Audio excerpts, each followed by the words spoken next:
Ghotki government boys degree college Ghotki में Sindhi culture day के मौके ते रंगारंग सकाफ़ती प्रोग्राम जो अहतमाम कयो वियो, जंहिं में सिंधी रिवायतुनि तहज़ीब ऐं विरसे खे भरपूर नमूने सां उजागर कयो वियो।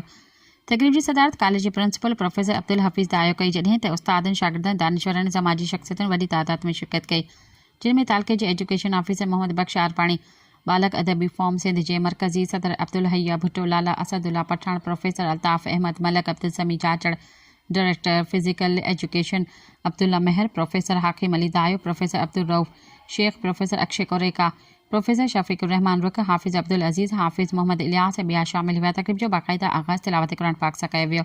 उन बाद शागिर्दनि सिंधी सकाफ़त सां लाॻापियल दिलकश टैब्लोस, तक़रीरूं ऐं ख़ाका पेश कया, जिन में रिवायती रक़्स, लोक गीत, सकाफ़ती तक़रीरूं ऐं स्केचिस शामिल हुआ। शागिर्दनि सिंधी अजरक ऐं टोपी पाए पंहिंजी सकाफ़ती सुञाणप खे ख़ूबसूरती सां नुमाया कयो। पिंडाल खे बि रिवायती सिंधी आर्ट, बैनर ऐं सकाफ़ती शयुनि सां सिंगारे वियो हो। हिन मौक़े ते पंहिंजे ख़िताब में प्रोफेसर अब्दुल हफ़ीज़ दायो चयो त सिंधी सकाफ़त मोहब्बत, अमन, भाईचारे ऐं महिमान नवाज़ी जी अलामत आहे।